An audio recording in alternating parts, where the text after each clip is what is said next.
Gwamnatin tarayyar Najeriya ta bi sauran kasashen duniya wajen nuna damuwa kan barkewar yakin Isra'ila da Iran, wanda Isra'ila ta fara kaiwa Iran ɗin harin farko cikin daren alamun zuwa wayewar garin Juma'a. Batun da ke ƙara haddasa fargaba kan yiwuwar dagulewar harkokin tsaro a gabas ta tsakiya. Wakilinmu da ke Abuja Uwais Abubakar Idris ya aiko mana da wannan rahoto. Hare-haren na amfani da muggan makamai masu muni da lahani da ke ci gaba da faruwa tsakanin Isra'ila da ƙasar Iran ɗin na tada hankali sosai a Najeriya da ma sauran ƙasashe da dama. Abin da ke dalilin zubar da jini da ma ƙara ɗaga hankali a yanayi na zaman ɗarɗar da ake da shi a yankin gabas ta tsakiya.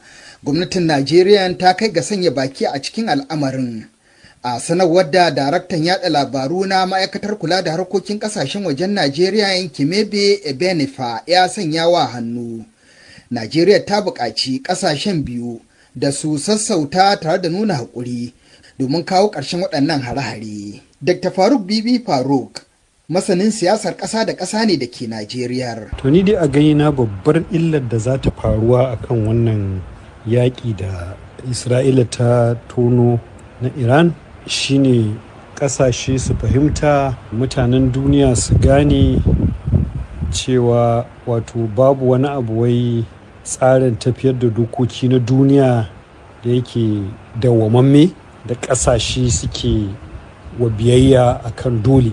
Kuma abin tsoro shine wani matakai kasashe za su fara ɗauka don su samo wa kansu wannan zaman lafiya. Barkewar rikici na yaƙi ta amfani da makamai masu linzami a tsakanin Isra'ila da Iran, ƙasashen biyu da dukkaninsu ke da ƙarfi na makaman ƙare dangi, babban tashin hankali ne da ya ƙara mayar da hannun agogo baya ga zaman lafiyar duniya, musamman a yankin gabas ta tsakiya. Da dama can hare-haren da Isra'ila ta kai akan Falasɗinawa ya jefa miliyoyin 'yan gudun hijiran Falasɗinawa cikin mawuyacin hali. Ƙungiyar 'yan uwa musulmi ta IMN ta Najeriya ta bayyana alhini tare da kiran a kamanta adalci. Farfesa Abdullahi Ɗanladi jigo ne a ƙungiyar ta 'yan uwa musulmi ta IMN a Najeriya. Babu wani dalili da zai sa Isra'ila ta je ta kai ma a ƙasar Iran hari. Sun daɗe suna tsokana, Iran bata ce musu komai ba ta kyale su. To kwatsam ana cikin haka, ana cewa za a tantauna ko ana tantauna a batun nukila, kawai sai Isra'ila ta yi gaban kanta ta je ta kai hari. Ba wani wanda zai goyi bayan wannan abu da aka yi ballantana mu da muke kan irin tafarki ɗaya da su na ganin cewa adalci ya tabbata a bayan. A halin da ake ciki dai kasashen duniya na ci gaba da kira ga kasashen biyu na Isra'ila da Iran da su kai zuciya nesa tare da dakatar da kai hare-hare a kan kasashen juna.